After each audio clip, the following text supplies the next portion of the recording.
Ladies and gentlemen, I would not deliver an academic speech, but only a sharing our experience in helping Palestinians. We all here have the same reason to come because we're concerned about Palestine and Palestinians. At the end of August, we had a special guest from Gaza. For the sake of their safety, I have to cover their identity. But the husband is a senior Muslim scholar who is respected by all Gazans. He is lecturing in Islamic University of Gaza. And the wife is a teacher in a middle school in Gaza. After enjoying their summer vacation in Indonesia, they traveled to some cities, to other cities, to promote Palestine and Masjid al-Aqsa. Then they came to the airport for flying back to Gaza. We had a very long queue, very long queue. People with their families, with big luggages, one by one, served by the guys on the counter of airlines. When their turn come, what happened? We had a very strong argue with the airline guys. They had a telex official news from Cairo Airport Authority that no one from Palestine are allowed to fly back to Palestine at that time because the border of Rafah still closed. What happened with them? Look, the husband is a senior Muslim scholar who is theoretically a tough guy, a Muslim scholar who is,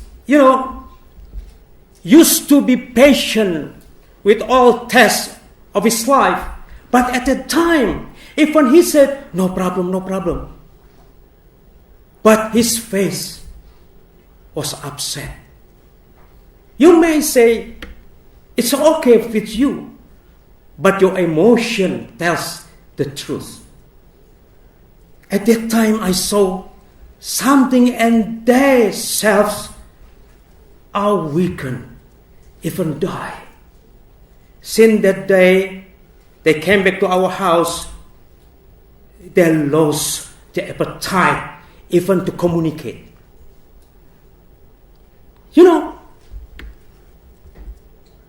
What kind of people who live without certainty in his life, in their lives? This is the very essence of occupation. When you don't have any certainty in your life, even if you want to return back to your home. So, day by day, we are waiting for the telex, the official telex from the Egyptian Airport Authority. One day, the airline told us, okay, they can fly today. So they fly at the 6th of September, just this month. Oh, we were very happy to release them. Ladies and gentlemen, this occupation is very severe for us, not only for Palestinians. We have been inviting many Palestinian scholars or figures to Indonesia to promote the Palestine and Masjid al-Aqsa. But there is a discrimination from the police or security authority. If I invite the super rock group from America, we don't have to get special permission from the police. But even if we invite one scholar from Palestine, from Gaza, we have to ask permission from the central office of the police. This is what happened in Indonesia, in Jakarta. In fact, not any event we had with all Palestinians has victims. But you know, a rock concert got their own death toll in Indonesia. But this is what happened about occupation. Ladies and gentlemen, another thing that I have to share with you, this is about the identity of Palestinians. You know, I am close to the ambassadors of Palestine in Jakarta and also the previous ones. But what happened if somebody from the other side, from Hamas, know that I am close to those officials from Fatah's side, said, oh, they will make a distance with me in communication. Oh, come on. When I'm dealing with Palestinians, I don't know whether he is Hamas or Fatah or any other faction in Palestine. No. I treat you as Palestinian, as human being. So this is another implication of occupation. Indonesian people had a very long experience with occupation. We were under the occupation of Dutch colonization more than 3.5 centuries. And one point that changed us is to build a national identity. This is not what happened in Palestine. What we have to help them, as what Professor Pape calls us, there has to be a strong push, strong effort from international community to stop Zionism, to extend their occupation, and to help Palestinians establish their own identity as a Palestine people, not as Hamas, not or as Fatah people.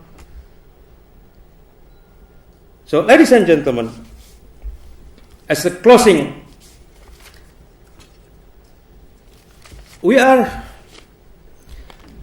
maybe we don't have any optimistic of Oslo, but we can still have a pray. What I suggest, firstly, we call all Palestinians to re-establish their national identity as Palestine people. Secondly, regarding to what Professor Pape said, international communities, the media, the academician, even the politician, parliaments, scholars, religious leaders can stick together to make a significant effort to push Zionism. You know, in Indonesia, I and my team, I come with one of the outstanding ulama from Indonesia, Mr. Yakshallah Mansur.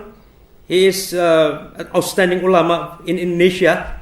He promoting that what happened in Palestine is not a war between Muslim and Jews. No. It is Zionism, the destructive ideology that push Israeli people behave that way.